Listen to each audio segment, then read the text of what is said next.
Open mat chat. It's kind of weird hearing your own voice, though. Yeah, I'm not used to it. You're just like, do I always sound this stupid? Yeah, I do.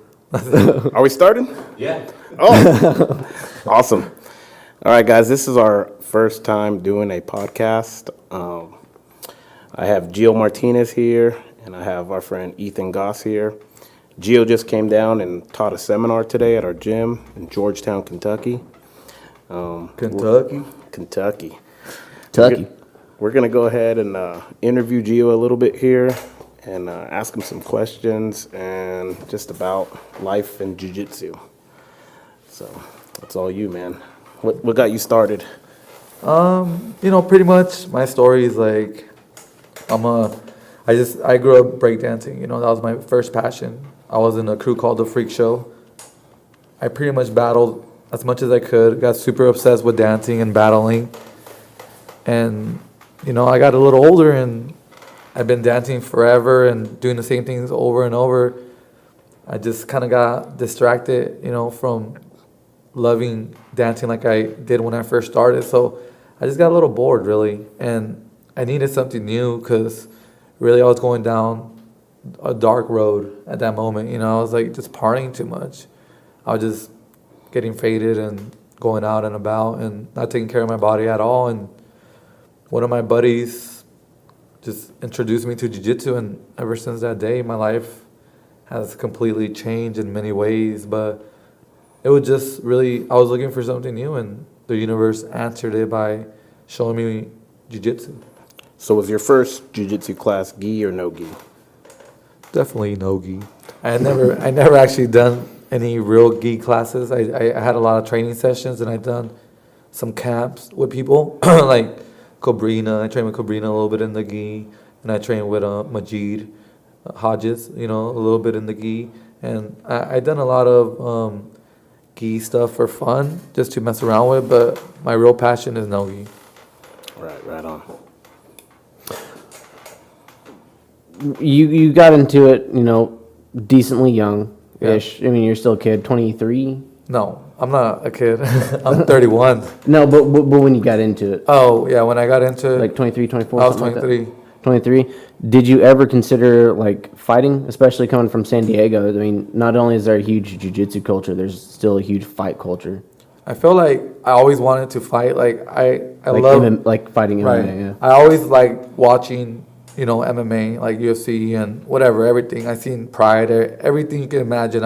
I love watching the fights and stuff like that, but I don't know. I never really want to fully dedicate myself into MMA because I know how much hard work it takes and what kind of lifestyle you got to live at the time to come up, and I was, like I said, I was already 23, 24 years old, and I was at a point in my life that I've been grinding for a long time, and I've been dancing for a long time and doing all that, and I just needed something a little more realistic, and jiu-jitsu to me was something that I feel I could accomplish in a short time compared to going all in with MMA. Mm-hmm. If I would have started everything when I was like 16, 15, 14, I would have definitely done MMA. But I feel it was a few years late. Honestly, I started at like 23, 24. Even though I wasn't really old, I wasn't young. I'm already experienced and already been through a lot in my life. And I just wanted to find something that was realistic to me. And I knew how hard, all the hard work it takes to go to MMA, and I just didn't feel that was realistic for me, the way I was living my life. So I just decided to just focus on jiu-jitsu, but I love MMA, and obviously I'm going to do combat jiu-jitsu coming up soon, and that's probably the closest I'll go for MMA right now. Okay. Awesome. So what was your turning point to where you were going to become professional or make a living off of this? When I first started, I saw that there's a potential to make money off jiu-jitsu, compared to dancing. Like, dancing is way harder to make money off of, even though you could, you could dance your ass off and go be a backup dancer or a choreographer and do shows and teach kids and all that stuff. But there's not that much money long term when it comes down to dancing, But in jiu-jitsu, I saw that, the black belts, the highest level guys, were the guys that have been in the game for a long time. The old school guys, the guys that have been in there grinding for a while, and they can't, do jiu-jitsu as good as they could back in the day, but they have all the knowledge to share and pass down. So once I saw that potential, I just focused on that. No, actually, I didn't focus on that, but I saw the potential. I focused more on just having fun. Like I said, like I just fell in love with it. I was sleeping in couches, just training, doing everything I can to train and eat food. I had weird jobs here and there, but my main focus was training every day. I didn't know what was going to happen. I kind of just went in. I was like, whatever happens, happens. This might be the worst idea ever or might change my life. And luckily, my brother and my crew, the Freak Show, a lot of them supported me and they started training with me and it just made it fun. And that's when we started teaching at Templana Vista. That's when I first started teaching as a purple belt and started making some kind of money off of it. But, other than that, like the first thing was the passion. And then obviously, if you can do what you love and get paid for it, why wouldn't you? Why wouldn't I? And now I'm just lucky to be able to teach and make money off jiu-jitsu. That's like, I still can't believe it. Sometimes I'm like, wow, like this is really my dream job. That's awesome, man. Yeah, it seems like guys who really got into competing 5, 6, 7 years ago caught the beginning of the first like money wave, because now we're starting to get, in ADCC last year it was $40,000 for the winner. At Kasai it was they didn't disclose, but I mean you still got world champions going into there, so they're not going to compete for less than 5,000. Kasai definitely pays good. Yeah, so like it seems like the guys who are competing now are really catching the where it's starting to make money, and when you're starting to, you competed at ADCC a couple times, all these, you won EBI a couple times, getting a lot of money into it. So would you ever consider going back to dancing? Just random thought. Talking about the tournaments and stuff, they're paying people now and stuff, like, you're right. I did come like in the middle of that transition when people were like not really making money off tournaments. And then when EBI and Metamoris and Kasai and, Polaris, Metamoris is not really around like that no more. When they were one of the earlier ones that start paying people for competing, or at least they said they're going to pay people, but the promise has never happened. But, they had the right idea, paying their athletes. That's important. So once I saw that coming through, I was like, hell yeah, I'm gonna jump on that. I'm gonna try to compete and win these tournaments. It's that extra motivation, but obviously like that's short-term cash. Like you win 15 G's, 20 G's here. Yeah, if you're smart, you save it. But really like at this point, that money comes and goes. Like the long-term money is running an academy, having students, loyal students that really love training with you. That's where the money's at. But like us jiu-jitsu guys, we love getting paid. We love making money from winning a tournament, because we earned it. And it feels good. Like not only you earn this respect and, the respect of the tournament, but also you're getting paid. That's like a bonus, cherry on top. I'll take it. Awesome, man. What show would you say is your favorite so far? I don't want to be biased, but obviously I love the EBI. EBI is my favorite. They're the first one to go on the UFC Fight Pass and really start like showcasing to the rest of the world what these tournaments are, how fun and exciting they are. Like if you watch EBIs, they have storylines, and those are all just storylines that happen naturally. But besides EBI, I have to say I really enjoy Kasai. Obviously, Kasai is one of those up-and-coming tournaments that they bring all the best athletes, competitors out there, and they pay their dues, and they have an awesome venue and production, and all the people that run it are super cool. Everybody's super cool, and they love the game. They train too. Most of them are black belts, and they've been in the game for a long time, and now they're trying to pay their athletes because they know the grind.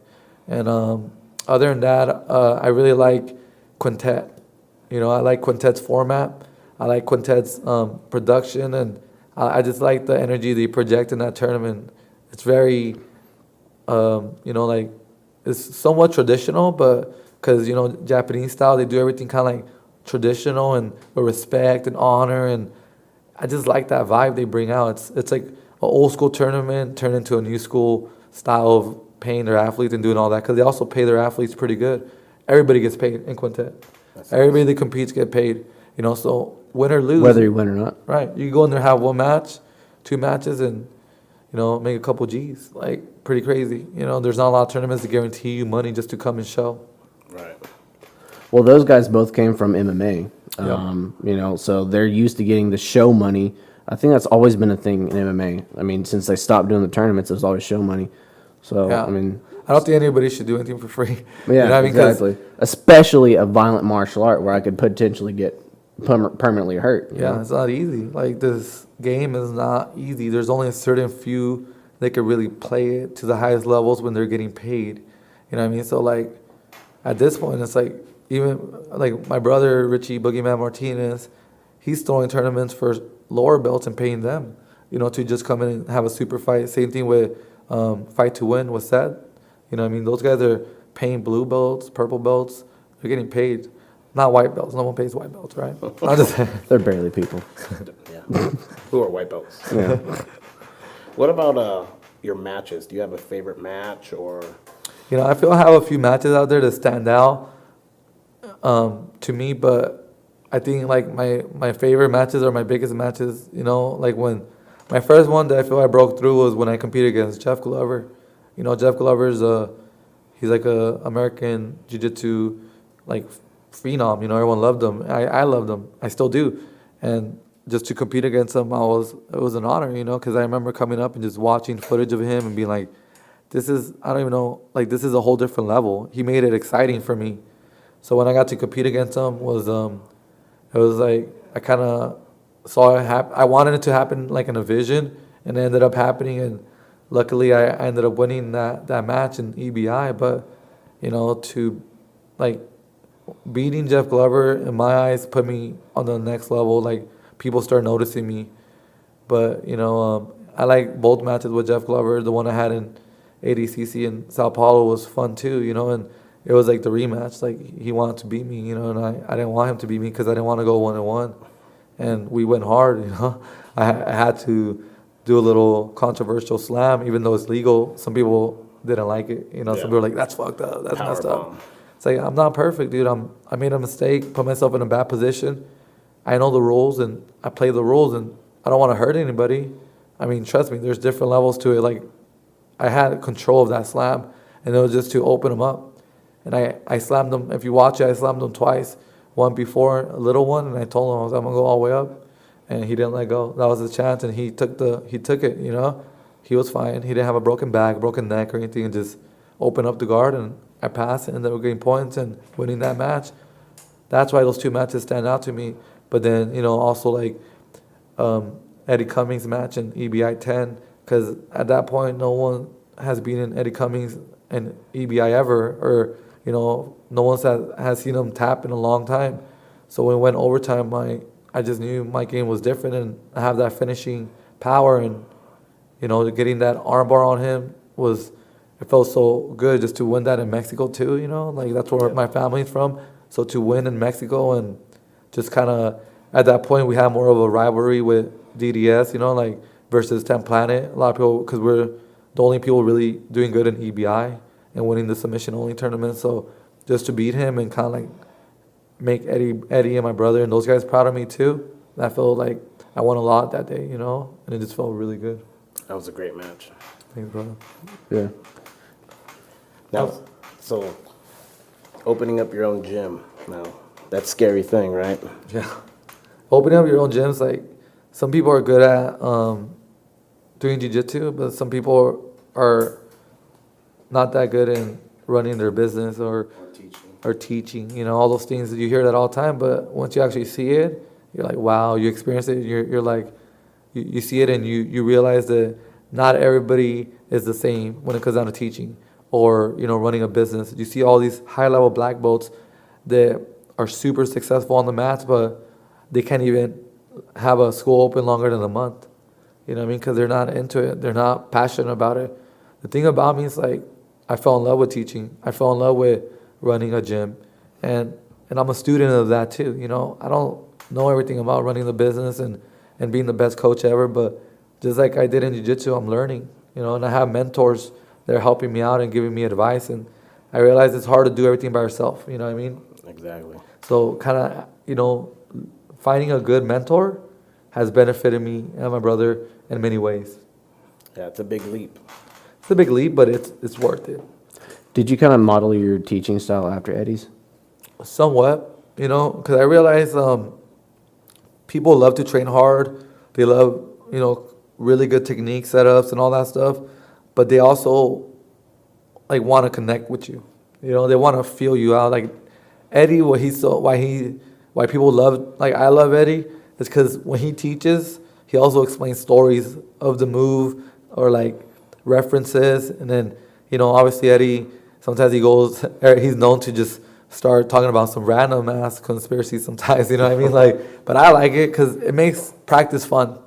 I'm still training hard. He's still working us hard, but he's also telling us funny stories and, just making us feel comfortable, training, having fun. Like, it's not just like super strict, super formal. It's like he's fun to train and be around. Yeah. But he's super technical and he's all about pushing it hard, and that's how I am. Like, I want to make sure I get results. I want to make sure my students are doing good. That's why I have like Ricky, Kyle, those guys are out there competing at the highest levels now. I want to make sure I got guys like that under me so I can be like, hey, these are my guys that started with me, and look at them now. They started as white belts and they're killing it now, and that makes me feel good. When I see those guys coming up, I feel good, but I have a bunch of other people that are not going to be the number one, top in the world or whatever. I have a bunch of just normal people that just hobbyists, and you got to embrace them too, because they're the ones that come in all the time. There's more white belts than black belts on the mats, always, any school you go to. Right. So I embrace it all, and I gotta connect with them too. So I see, like I said earlier, how Eddie kind of like, he connects with people through stories and jokes and stuff like that. Like, I just connect with them because I'm myself. I don't try to pretend to be this superior black belt on the mats. I show them who I am as a real person, and I think people could appreciate that. And I learned that from Eddie for sure. Okay. Yeah, every time I've taken a class from Eddie, you learn a lot, but he's guaranteed to make you laugh. Yeah, it's like some people that train with Eddie all the time, like don't realize like that stuff's important too. I'm like, dude, that stuff's important. Like, trust me. And like we're still training hard. Trust me, we're doing like 3 hours of just pure training. He makes us drill sessions, makes us roll 10-minute rolls. Like, we're going hard when we go train with Eddie. But like, I come home like not talking about the training. I'm talking about what Eddie was talking about, some weird story he told me or something funny or fun, and that's unique to me. Like Right. That connection is different. Yeah, I think one thing that stood out, the connection you and Eddie have, is when I was watching the Fight Companion on Joe Rogan, and you were upset over a call on a match you just had. Yeah. And you called Eddie, and he answered it while he was live on the podcast on Joe Rogan. Yeah. And you didn't even know that he was live on there. A lot of people don't realize that, but That just showed a connection there, because he answered his phone. it was right away. natural. Yeah, he didn't have to because he was No. at Kasai. Or he was at Fight Companion, but he knew I was competing at Kasai, and Eddie's always there. That's one thing about Eddie. He goes to our tournaments, like like the top guys, whatever. He doesn't have time for everybody because he has hundreds of students, but his top dudes, if they're competing at a big tournament, he travels with you. Even if it's in Japan, Sao Paulo, friggin' anywhere, he'll go there because Eddie's down for you. Eddie got your back. And he couldn't make it because he had Fight Companion and a bunch of other stuff going on. So it was just a weird weekend. I think they had the 10 Planet, like, kind of like everyone gets together, all 10 Planet schools, and kind of have like a business meeting with everybody. Yep. And it was the same week. So I just called him because I had a bad call in Kasai. Like I called for something stupid, like a stalling call, and I was pissed because I lost the match 0-0. But at the final 15 seconds, I got called for stalling when I was trying to pass, and it pissed me off. And I don't know, I just felt like calling Eddie because he's like, I knew he would just give me the right word of advice, but he's funny. He just threw me in the fire. He didn't realize I didn't realize what he was telling me. But he's like, I'm in Fight Companion. I'm at Fight Companion. I was like, all right, so who cares? Like, pretty much, like I was like, all right, well, yeah, I just lost. That's more important to me. But once I saw the podcast, I was like, oh my God, I hit him up. I was like, Eddie, why didn't you tell me I was on? He's like, I just want you to be you, like he just had faith that I was gonna be myself. But I'm just lucky I wasn't talking shit about someone. Like I could have said something crazy, Eddie, and I wouldn't even know it would be on live air. So it was cool, it's fun, and definitely shows a little bit of, that's the kind of relationship me and Eddie have, you know. Eddie is like, he's like family for sure. He's helping me out so much in my life in so many different ways, and just kind of show me a different way to live, you know. I appreciate him. Right. Yeah, that seems to be like a super important connection you to have with your coach, your teacher, your mentor, whatever you want to call them. Like, I've had coaches where I didn't quite have a good connection, you know, and I learned from them, but I didn't quite grow into what I should have been. And then, you know, coming here, you know, me and Adam have a really good connection. Me and Coach Sandro have a really good connection, and they both helped me grow into, you know, closer to my full potential. Right. And it seems like obviously Eddie did something right with you, you know, competing at Worlds several times, reaching black belt, and not only just getting a run-of-the-mill black belt, being a high-level black belt, you know, in such a short period of time. So the connection between you and your coach had to be something special, you know. It's important, you know. Like I said earlier, like people don't really think about that aspect of jiu-jitsu. They just want, I could teach you the best techniques. Like, we all know techniques. Like, all the high-level black belts could teach techniques for days because you memorize so much jiu-jitsu. By the time you get your black belt, you know a lot of concepts, a lot of ideas. That stuff you don't really think about, you know, long-term. Like you said, like, you made a good connection with your coaches here. You bonded with them, and now you feel dedicated to their team. You know what I mean? And that's something that's real that people don't even realize. Yeah, family connection. Mm-hmm. I We all care need about it. what he says versus somebody I don't have a connection with. We all need it. Like, for example, like I'm from, you know, my school's in Oceanside, and I have a lot of military guys from Camp Pendleton over there. And I feel a lot of them, like, after they leave the military, they're missing that brotherhood, you know, that companion thing, you know, with your friends and your pack. And a lot of them, they gravitate and end up falling in love with jiu-jitsu because the environment you build is like that. Like, you're bonding with your team through battles. You know, we're going through battles together. We're trying to kill each other pretty much in jiu-jitsu every day. You know, guy or girl, whatever. Like, we're all going hard. You know, we're all trying to help each other out and push each other and really test our limits.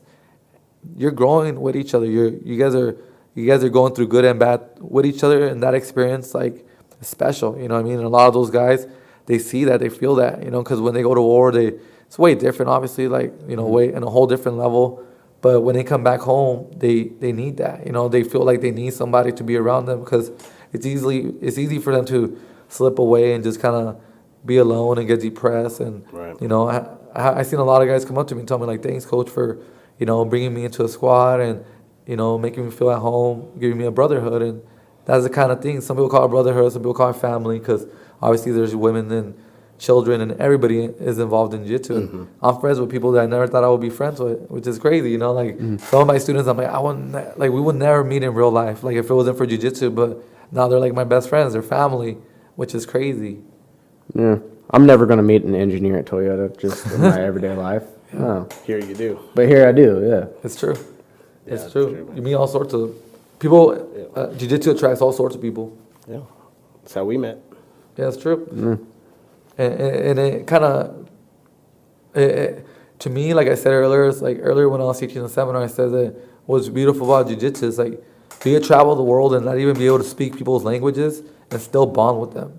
You know, still connect with someone, like, across the world. Like, they speak Japanese or whatever, and you train with them, sweat with them a little bit, you know, have some good sessions. You're going to bond with that person, even if you guys can't understand each other, just by rolling. Yeah, it's true. That body language. It's very true, man. So I got another question for you. When you're getting ready for a big match, like, I know you're preparing for combat jiu-jitsu, so I know your training changes, but how important is conditioning, strength and conditioning? You know, like a fight camp, do you do that? I'm on 24/7 fight camp. I look at it like that. Like, I'm staying ready for any tournaments. Like, if the tournament was tomorrow, I would feel confident that would be good. But, like, right now, my technique's already ready, you know, so all I gotta make sure is that my body is ready, my mind and my body is ready. So conditioning is super important. You gotta go in there with confidence that you can run a marathon through rolls, you know, like, you gotta be able to roll for a long time and use a lot of energy, because sometimes, you know, the excitement, the energy from the crowd and all that, like, sometimes when you grab something, you grab it extra hard, you squeeze extra hard, or you do certain movements extra fast, and you do certain things that you might not do in practice. and that's gonna affect your cardio. You have to be ready for that, because if you're not ready for that, you could have your worst night. And I've been there before when I had super tough time because of my firepower, my cardio. Eddie calls it firepower. Eddie always told me this. He's like, you need to have endless firepower. And at first I didn't get it, but after a while I saw it. I compared it to a video game. It's like you have this energy bar, which Eddie calls the firepower. If you run out of your firepower, you're never gonna get that energy back. You already wasted it. So you got to choose it wisely. You can't overuse it, but you have to develop a good firepower. Like, the more I train it, the better cardio I will have. If I don't train at all, my firepower is small. It's a small meter. The more I train, the bigger my meter gets, and the more firepower I'm gonna have to use. You know what I mean? Available to use, because when you run out of that shit, like, you're done. When your cardio could be your best friend or your worst enemy. And when you're fighting against cardio, that's another opponent that you have to worry about besides the guy trying to choke you out or break your arm or leg or whatever. Cardio could be a bitch. Yeah. Do you do battle ropes, stuff like that, or just jiu-jitsu? I swim.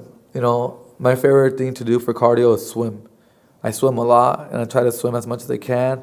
And I do a lot of, I like going to the sauna a lot, even though it's I'll hit the sauna for a little bit and then just hit the cardio right after.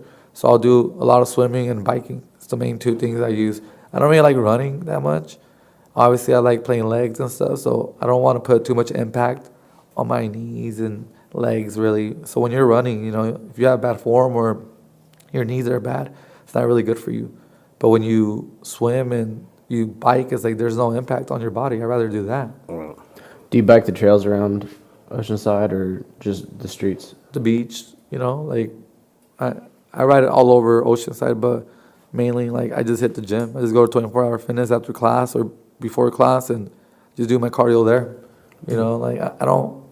I wish I could just go out and ride my bike for hours and stuff, but it's more convenient to just go to 24-hour fitness and they have everything there. You can ride your bikes and you can swim and stuff, and I just my second gym, just to get that cardio. Do you ever do two-a-days, conditioning plus technique training? Every day. Every day I do.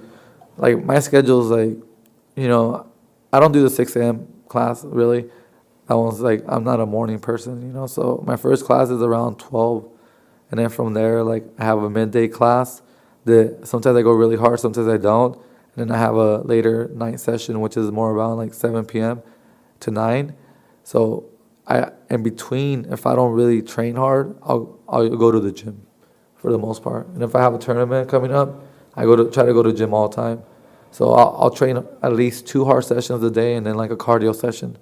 Or I'll do 3 hard jiu-jitsu sessions and no cardio just because it's just too much. I don't have that much time during the day. I mean, I probably do, but I don't have that down. Yeah, I don't have that system down.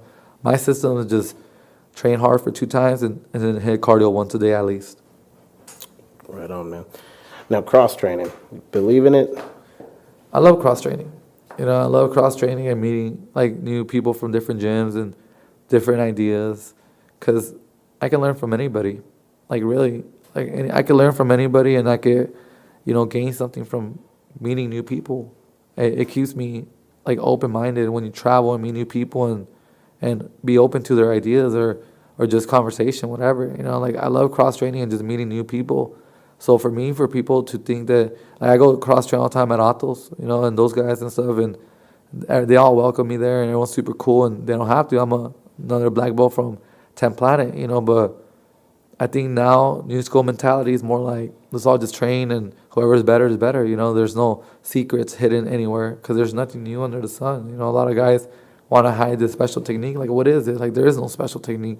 It's all jiu-jitsu. We all know it. It's just who could do it the best wins. Who has the better cardio wins. Who has the better timing wins. All that stuff is important. So, people that are still, weird about, their students going to other schools and training, it's what are you scared of? You think your student's going to betray you? Then why would you even want a student like that? Yeah, and then I'm paying you to come train at your facilities. If you're going to be that way, then I can... What's that? if you're going to be that way, and you can't train, you can't do whatever you want with your own money. Why do I even bother? If I go to another open mat, I'm still paying you. We can make that bond, but I mean, when it comes to business, business is business. We're all adults. You know what I mean? Like I'm not gonna tell another adult what to do. Like you could come and train with me if you wanna get good, or you go train with them if you think you can get good with them, whatever. Like you're a grown adult. And then when people some people are like, I don't know who to rep because I do gi over here and I do no gi with you guys. I'm like, well, don't rep me if you don't know if you want to rep me. Like I only want people that really want to rep my team to rep my team. Like I got enough student people representing 10 Planet Freaks between me and my brother. And, PJ and Kevin and Liz, all of them have students and they all rep the 10 Planet Freaks. It's like, I'm not like fishing for students, I'm not like, I need all these students. Like, whatever, dude, like, do what you want. Like, you're a grown person, like, figure it out. Like, do you want to represent my team when you go compete or someone else? Like, I'm still going to train you. Like you said, you're paying me to train. Like, I'm going to give you the service you're paying for. You know what I mean? Yeah. I'm not going to hate on you because you're cross-training somewhere else. Right. And I noticed there's only a handful of instructors that'll come out and teach a seminar somewhere and stick around and try to roll with everybody. You always do that when you're here. You roll with probably 20 people. I feel whack not rolling with people, like I've done that before when I've been injured and stuff, but I prefer to people want to roll with me, some people even just come to my seminar just to roll with me. When I was a white belt or even a blue belt, purple belt, whatever, if I ever did a seminar, like I want to roll with them. I want to see like what they feel like, not because I want to beat them, I just want to feel it, and I think a lot of people want to roll with me just to feel how I feel. And they just want to roll with me, and like, I'll give anybody a roll anytime. So if I'm at a seminar just sitting down and I'm training and people ask me to roll, I'm going to say yes, unless I'm leaving or unless it's like the end of the session, I'm done. For the most part, it's like you paid me already to come and do my seminar. I want to train. I love rolling. I love jiu-jitsu. Like I said earlier, I love rolling with different people just to kind of figure out different styles, and you can learn from everybody. So I'm down, like I'll roll with anybody, and I feel like I have to. If I don't do it, I feel like I gave you a half-ass seminar. Personally, Not everyone's like that, though. You're right. Yeah, some people may never get a chance to roll with, a high-level, world-class black belt. So, a seminar may be the only chance you could, and to withhold that from that student, you're kind of robbing him of a good experience. Yeah, that's true. Like, but, I don't feel like I have to roll with them. Like, I never feel like it's like, I guess I feel like, me personally, I feel like I have to, but I know I don't have to. You know what I mean? Like, it's not like people are going to come to the seminar, they're going to pay me either way. I could be like, I don't feel good, I'm not going to roll today, or I'm not in the mood. I'm still going to get paid. You know what I mean? People are still going to be like, thank you, whatever, blah, blah, but I do it because of me. You know what I mean? Like, because I want to. Right. It's going to benefit them, yeah. They might gain something from it, but... I mean, you still have to miss out on a day or two of training, so, might as well get something in. Right. That's what I do. I'm on a jiu-jitsu grind 24/7. Like, anywhere I could go get a roll. When I travel, I look for a mat. I'm always training. Like, my life, training is part of my life. So it's like, if I don't train, like one day, I do feel weird, Yeah. Like, I'll take a day off a week, you know what I mean, to chill. And I feel like you're taking a big risk because you have very important stuff coming up, and you could accidentally take an elbow to the eye, like Jamel. Speaking of elbows, hey, today was one of the first times I ever hurt. Well, I didn't even hurt him, but He's tough. He's a fighter. he's a fighter. Yeah, he didn't really care. He had a smile on his face. But me personally, I felt a little bad because I was rolling. We were just rolling, and it just an elbow to the cheek or the face. But it was just a weird situation where scramble wasn't like I was swinging hard or he was swinging hard. It was just we were both just having a good flow, and I ended up catching him and getting a nice little souvenir to remind him who I am. But that's not the craziest story ever happened to me in a seminar. Oh no, what happened? Yeah. I'm not gonna say the guy's name or anything, but I was in Portland I was at 10 Planet It happened Portland. to be a Gracie bout? Okay. 10 Planet, okay. No, 10 Planet Portland. I was at 10 Planet Portland, but they were doing a camp, so there was people from all over, all over different schools because they welcome everyone else too. And I was just rolling with some tough kid, and he was just going hard. He was a brown belt at the time. He's a black belt now, I think. We were just going hard, and he didn't this kid just doesn't, one of those kids that just doesn't tap. You know, he just hard to tap. He's skillful. He's really good, but you know, he just doesn't like to tap. And when you're rolling with someone in an open mat, stuff like that, it's like you're taking a risk. You know what I mean? Because you could just tap out and not really care because it just open mat and rolls, or you could just really make it like a battle. Like, I'm not gonna tap to Geo, or we're gonna go hard, and that's what happened. We were just rolling hard. He didn't want to tap to certain stuff, and I was going a little hard, and I was like getting a little frustrated. Like, all right, I'm gonna roll like he's rolling with me, you know. And I ended up going for a Kimura, and once I got the Kimura, I felt like I knew it was already behind his back, and he was just like trying to fight it. And right before I could actually bring it like further up, it just popped. Oh man! Boom! And like his arm, I could see it. Just pop. It was his elbow that popped, not his shoulder. And I could see it, and he could see it, and everyone could see it. We're all looking at it. I was like, "Fuck!" I was like, and you could hear it, and I was just like, I didn't even know. I didn't want to say sorry. I was just like, dude, like I didn't know what to say. I just felt bad because he was a high level guy, but like I don't know if I should let go or should he tap. You know, like I don't know. Like I was just doing jiu-jitsu. Most of the time, people tap when they get put in a deep submission like that. Gotta respect it. Yeah. And especially when he's a high level, it wasn't a white belt. Like he knows what's going on. And he looked at his arm. He's like, "Yeah, it's broken." He's like, "It's all right. I work at a hospital." He's literally like a dude that works at the hospital. And he's like, "This is what I do, man. Tomorrow will be all right." I was like, Oh my god! Setting himself on the mat. Yeah, it was pretty intense though. Like I still like, you know, when you break someone's bones, it's kind of like a good feel. It feels good, but it feels bad. It feels so good that it's like bad. You know, like You feel like, man, I did that. it's so bad that it feels good. Like bubble wrap in your hands. Everybody just loves popping the bubble wrap. Pretty much. But it just happened to be someone's hand. Yeah, I don't know. Some people like sniffing gasolines. You know, it feels weird and stuff. I like sometimes like it felt good, but then I felt like, like why does it feel so good when I know it's bad? Yeah. You know, and that's what's weird about jiu-jitsu. Like I see guys break people's stuff, and even though they're like, "Oh, I'm sorry," yeah, in my head I'm like, I bet he wanted that. Like he feels happy that he, you know. So it felt weird because it popped and like it just had a weird sensation to it.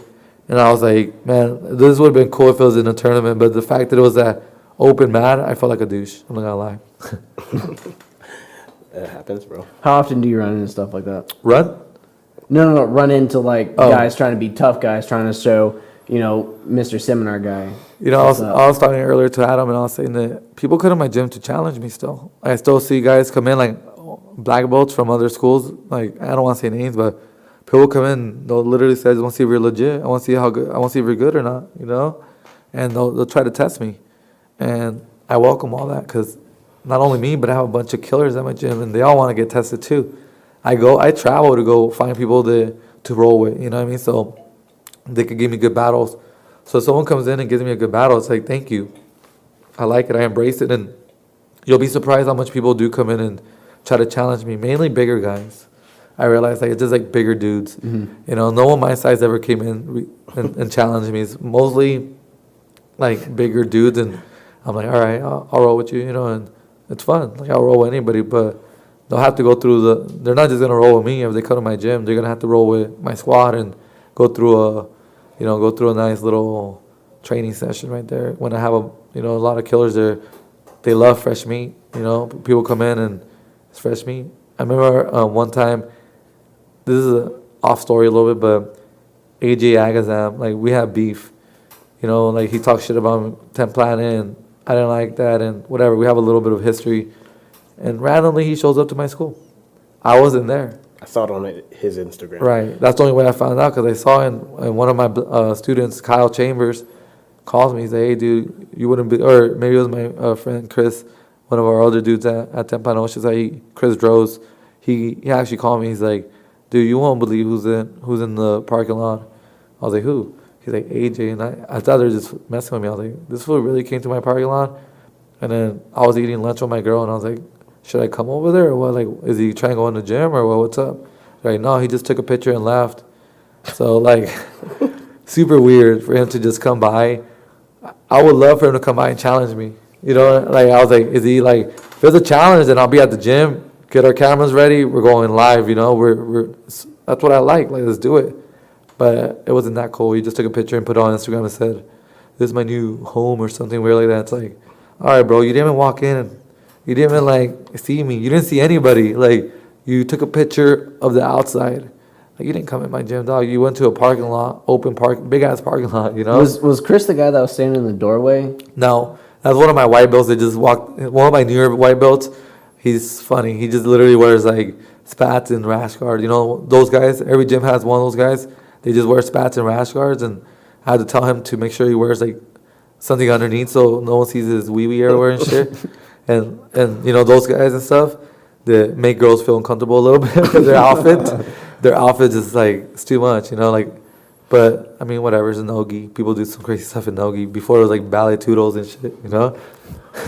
But pretty much he came out, and it was just perfect because he was just, like, he's a white boy. He doesn't even know what's going on, really. He just kind of, he just walked out. It was good timing. It was perfect timing. And I read some comments. They're like, that's Toy Ten Planet right there. Look at that guy, you know? It was funny, and that was the only cool thing that came out of it. Some good jokes, but other than that, it's like, people are gonna challenge me. Come challenge me. I don't hate you. I'm all about it. That's what jiu-jitsu is about. Like, let's test each other. Test me. I'll do it for free at my gym if you show up every time. Has there ever been a incident like in the streets now that you know jiu-jitsu? As a brown belt, I had one street fight, and it was a weird ass street fight because it was my birthday. You know, like literally on my birthday, March 2nd, and it was like I was a brown belt at the time, and my brother and a bunch of my friends, they're just like, just go to a bar or like a little bar club. They play good music, some house music, and have a couple drinks and just dance, have fun, you know.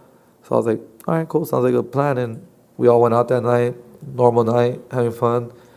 I got really drunk because everybody's buying me shots and stuff, and I love dancing. So at this point, I was drunk, and you know, I was just dancing by myself I love dancing, so I was just dancing by myself. There's people around me. I'm a little buzzed, but I'm in control. You know, it's not my first time being drunk or whatever. I'm just dancing, and the security guard looks at me and just like uses his finger to calls me over. So I walk over to him. I'm like, hey, what's up? What's going on? You know, I thought he would just then tell me, like, I can't drink on dance floor, something weird like that. But he's like, oh, you got to go out, bro. You're too drunk. Like, literally, he told me I was too drunk at a bar on my birthday. You know, I was like, yeah, it's my birthday. Like, they all bought me shots, you know, like, but my brother was over there, and, like, we have a booth. Like, he's like, nah, you can't come back in. And I stepped out the door already, and, like, I couldn't get back in. Like, there's no way to get in, and he didn't let me get back in. I was like, this motherfucker, like, he's really doing this to me. And, like, the thing that sucked, I wouldn't be mad about it, but my phone, my wallet, all this shit was in the booth. You know, I couldn't even get a hold of my brother or anybody. I'm like, can I at least go inside and grab my brother and my friends so I could leave? And the guy's like, nah, he's just being a jerk. You know, I guess he's power tripping. Mm-hmm. And at that point, I already wanted to choke his ass out. But I was like, whatever, self-control and whatever. It's not the first douchebag I encounter, you know. And luckily I see one of my friends outside.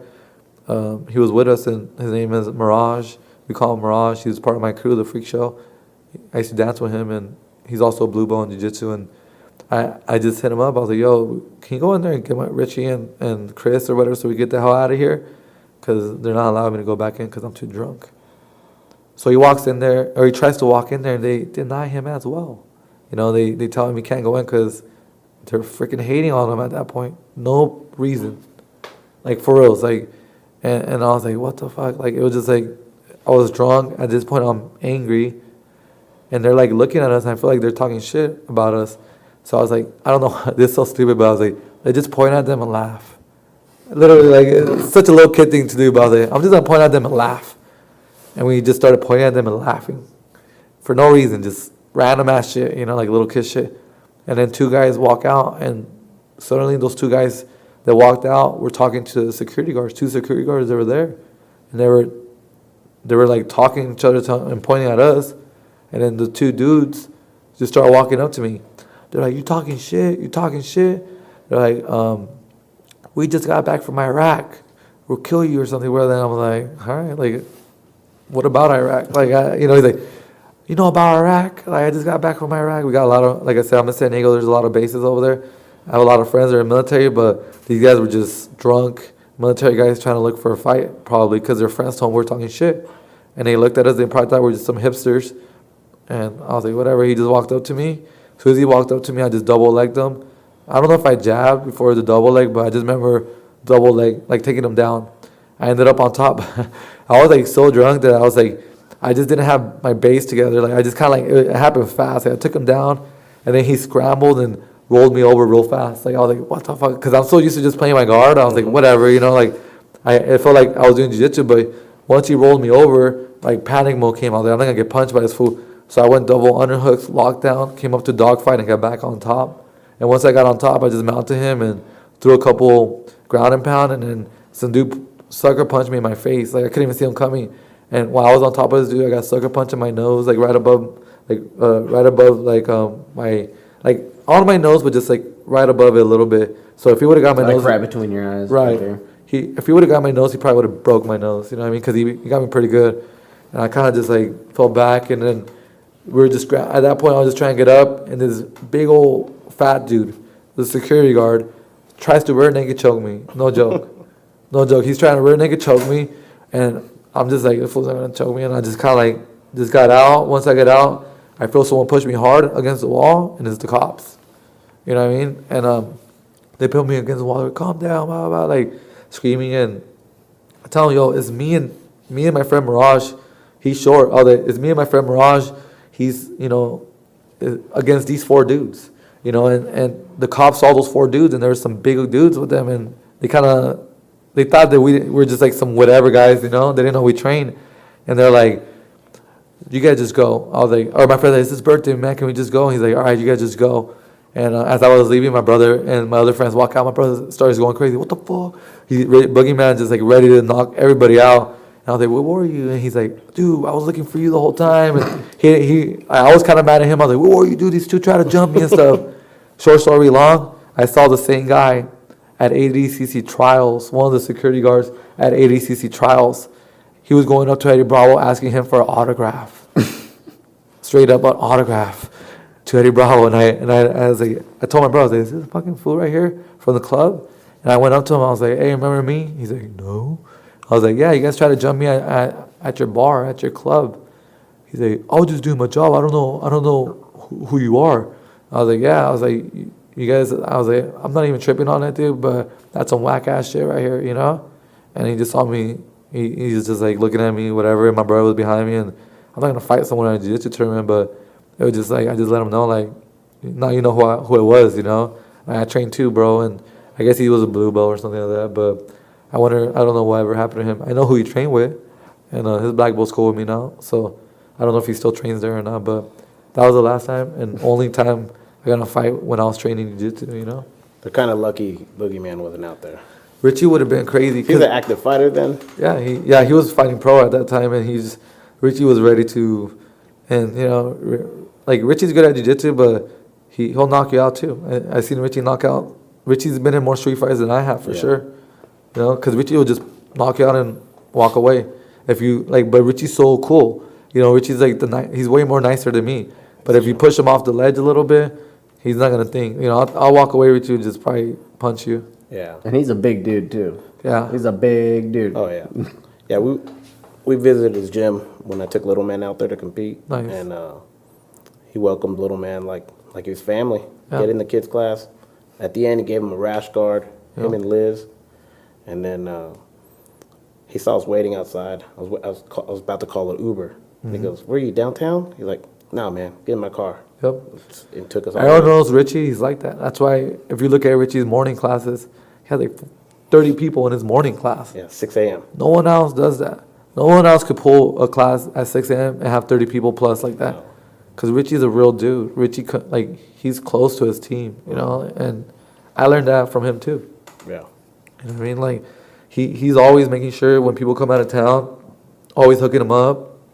For example, we have the 10 planet, or not 10 planet, just the Freak Summit, the Nogi Freak Summit coming up, and it's already sold out, but we're gonna have the best of the best there, and it's gonna be awesome. But Richie's like, people are hitting him up from out of town. They're like, hey man, like, I don't have a place to stay and all stuff, blah, blah. And Richie's like, I'll connect you with some dudes to go chill at. And Richie's the kind of guy that will go out of his way, even if he doesn't really even know you. If he knows you're passionate about something or you need some help, I don't know why. He'll help you out. It's kind of weird, because I'm not really like that all the time. But I think that's how Richie is.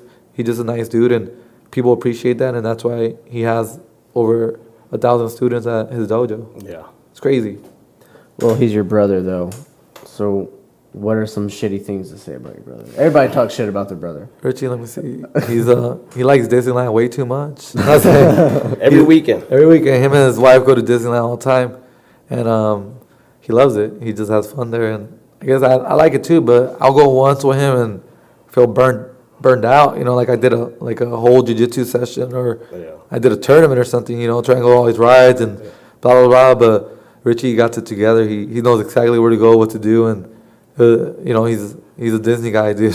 Next time I go out there, I'm gonna have him take me. That's the guy. Richie should make like a tours. Like a tours. Kind of pay him, and he'll take you around the cool parts of Disneyland. Yeah, like a package. You get jiu-jitsu for the day, and then Exactly. go to Disneyland in the afternoon with him. That's the ultimate. I would pay Come for to that. Cali. I would pay for that. Come to Cali.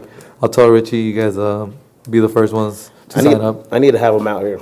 Yeah. Definitely. Yeah, Richie should be coming out soon. But also, like, sometimes people can't get a hold of me and Richie just because we're busy, and we pretty much have our year trips already planned, and soon we're gonna we're working on a 10 Planet Freak jiu-jitsu website, 10P Freaks. Just look it up on our Instagram, and we're gonna have a sick website coming out with sick instructionals, like live videos and live rolls, and we're gonna show you guys everything we do, the way the 10 Planet Freaks train, and we have a lot of killers with us, and it's not just gonna be me and Boogie, it's gonna be the rest of the team, and just kind of welcome you guys to our world, the freak world and the freak jiu-jitsu world, and a lot of people are gonna, I think, be excited and really have a good time, and I'm telling everyone now that this is gonna be. I know there's a lot of different websites out there. I've been doing my research, and a lot of them are pretty good, but most of them suck, to be honest. And we're trying to create something that's gonna be worth it. Something that's gonna make people excited, something that's gonna be fun. So if you guys are interested in something like that, check us out. 10 Planet Freak website coming in soon. Yeah. Where can people reach you at? Instagram? Yeah, you can reach me at Instagram. My real name's Giovanni Martinez. If you just type that out, you can look me up. But my handle is Freakazoid TFS. Freakazoid TFS is the freak show. Freakazoid TFS. And obviously you can go on my Facebook and stuff. But I'm more of an Instagram guy. I don't really do Twitter.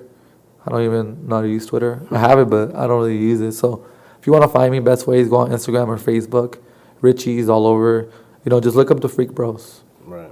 And your gym's located where? Our gym's in Oceanside. We're right there downtown Oceanside. So if you guys are off mission, if you guys are ever in North County, San Diego, come check us out. Or if you're in San Diego, even the South, we have 10 Planet San Diego with Richie and the rest of the crew. We have Kevin and Liz up in Poway. And then we have PJ in Spring Valley. So no matter where you're at, if you're in San Diego, you can go to a 10 Planet school, 10 Planet Freak school, and get some good training. I guarantee you're going to get some good training and some good rolls. Definitely. Every time I go. It's guaranteed. Anything else, Ethan? Wrapping it up. Well, guys, this is it for our first and ever podcast. I promise you we'll get better. We'll get different chairs. Different chairs. Ethan's a little heavy right now. I'm going up a weight class. He didn't make no noise. He didn't move. Light as a feather, bro. See, I'm going up a weight class. I'm kind of got that fat guy lean. Getting big, bro. So that's it for episode 1 of Open Mat Chat. I hope you guys like it. And when this goes up on YouTube, I'll throw down Geo's bio so you can find them on there. Thanks for having me at the Open Mat Chat. And it was fun. And I know you guys are going to keep blowing this up and evolve from here. And you guys got a really cool setup, really cool gym, really good vibes over here. And I'm excited to listen to your next episodes coming out. But, thanks everyone else for tuning in. And if you want to check me out, come check me out. Freaks don't sleep. All right. Thanks. See you guys.